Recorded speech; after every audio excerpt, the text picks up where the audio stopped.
Did Olive have vomiting from nose and mouth? Yes, she did. So I want to share my experience so you don't make those mistakes and you help your baby to soothe and calm down.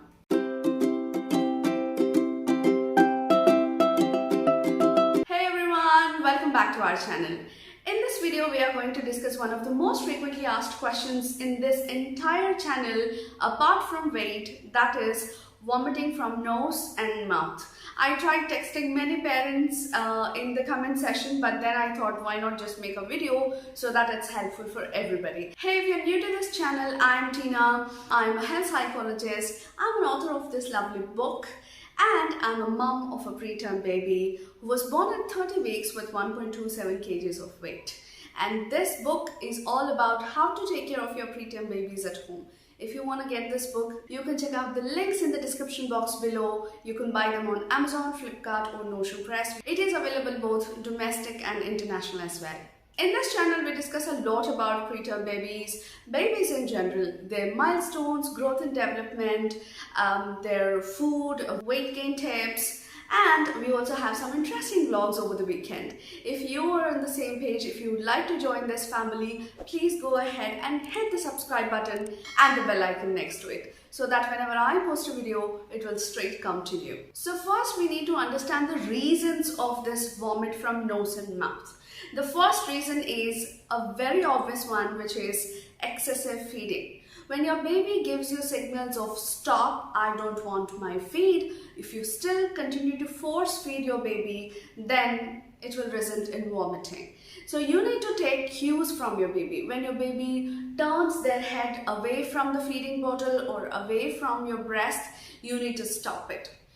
When your baby is pushing away the feeding bottle or pushing you away with their hands, please respect their opinion. It is like their Another thing is when they close their mouth, when they close their lips and when they close their mouth, they are telling you that they are full and they do not want any feeding.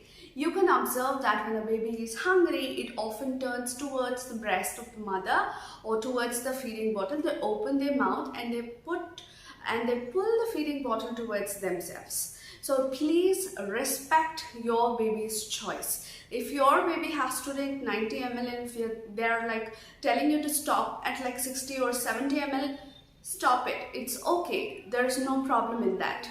The second one is unclean bottles or unsterile bottles. It's always very, very important to clean the bottles properly, thoroughly, under running water using soap after every feed, and sterilize them before every feed.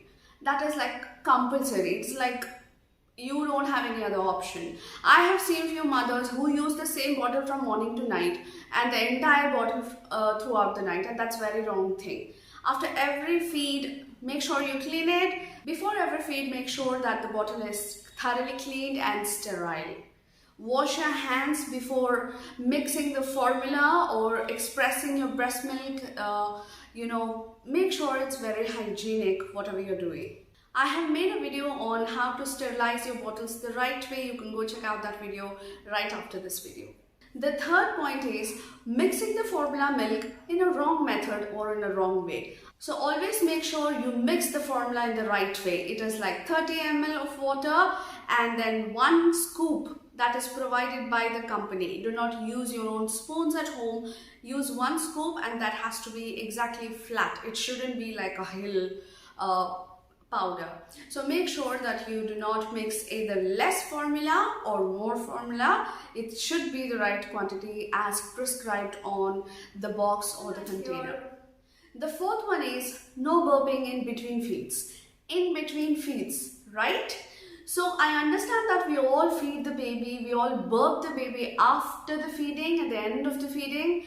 But sometimes in my experience, what I have observed is it's very good if we take a break from feeding, then tap, burp the baby a little bit, and then again get back to feeding. So that helps them to just release the gas that they are having, and it helps them calm down and soothes them so that they have more feeding. I do this quite often, like after every 30 ml I take a break and then I burp the baby in sitting position itself. You don't have to move the baby here and there.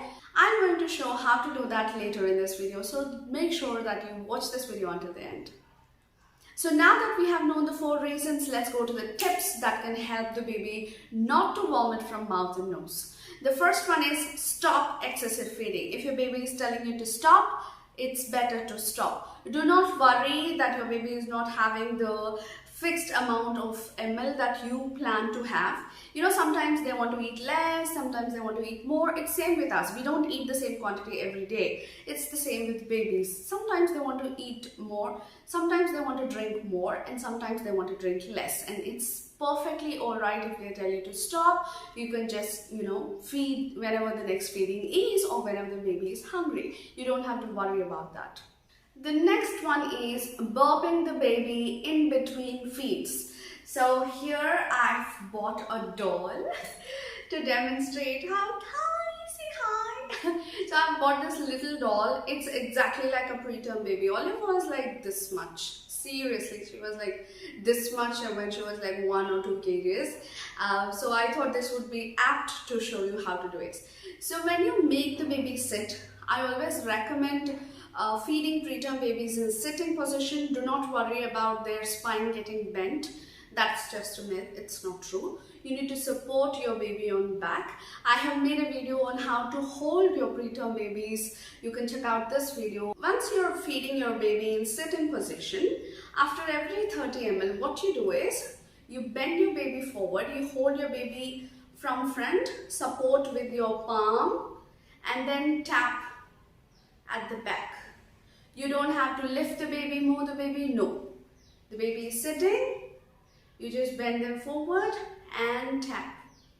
That's all. Once you have finished tapping, you can again resume feeding. So in this way, if you burp in between the meals, the gas will release and the baby will feel calm. Then the next point is, do not lift the baby immediately after feeding. Keep the baby in the same position for some time, at least 15 to 20 minutes. Do not move them much. You can burp the baby here itself, slowly, right? And then you slowly pick them up after 15 to 20 minutes and then just lay them gently on your back and start patting them or rubbing them. See, when they are full, imagine they are full. Their stomach is very little and they don't have much distance from their stomach to their mouth. So when you feed them and immediately lift them, everything will be shaking around like an earthquake. And that's going to be a problem. It's not going to be good for the baby. And the baby is going to feel very anxious and nauseatic. So better keep the baby remained in seating position or however the feeding position that you have started, and let the baby relax, and then you can place them and burp them at the end. And then later you can go and burp them and make them sleep on your shoulder, right? And then what I specifically did when Olive was like until 1, 2, 3, 3 months is, soon after feeding, I just make her sit like this, and once it is like 15 or 20 minutes, I just put her on my chest and then put a blanket and I give her skin to skin kangaroo mother care. I love this position because she is just laying here. Make sure to turn the baby's head on one side so that there is airway to breathe. The next step is to sterilize your bottles thoroughly. If you want to do it manually, you can just put all your sterile bottles. Make sure you just, disassemble them and then wash them thoroughly and then put them in hot boiling water for 5 to 10 minutes, and then you can transfer them, cool them down, and then again feed. Or else, if you have a sterilizer, you can use that very well. I used Avent Philips sterilizer. This is the video where I have demonstrated how to use it. You can go ahead and use it as well. The next point is using the right method of mixing the formula milk. I have made a separate video on the right method to mix your formula milk. This is the video. I will link all these videos down in the description box below so that you can go and check them out. I've given you the step-by-step process on what is the right way of mixing so that you don't get any bubbles, because bubbles create a lot of gas going inside the baby. My next tip is always make sure that the nipple is completely full. Like it shouldn't be half or partial or empty, because when the nipple of the feeding bottle is empty or half, there is a chance that your baby will swallow air, and that air will accumulate in the stomach, and whatever, see, already there is air here, and if there is excessive milk, so when you burp, everything will come out, milk, air. So always make sure that you do not make your baby swallow air. So that's the reason I tell you to burp in middle, so that this air will go up, and when again you start feeding, it is like settled down. Your baby doesn't have much problem, right? So always make sure that you burp properly in between feeds, and always make sure that your baby doesn't swallow air while feeding on bottles. So soon after they finish the last sip of milk, take the bottle out immediately. Do not give empty bottles. It will have colic pain effects again, and your baby starts being cranky, and they will have stomach pain, they will cry, and there's a whole lot of things that you and your baby has to go. So if you want to avoid that, avoid this. And finally, if you have followed all these things and still your baby is vomiting, still your baby is having uneasy stomach, I think it's high time that you need to consult your doctor. Speak to your doctor, let them find out if there is any problem internally that your baby is having, so that they can prescribe the right medications and help your baby. So that's it for this video. I hope you all like this video. If you do think so, please go ahead and click the thumbs up and leave your comments down below. If you have any further questions or doubts, you can also leave that down below. I will try to answer as much as possible. I will see you all in the next video. Until then, take care of yourselves and take care of your little ones. Bye-bye.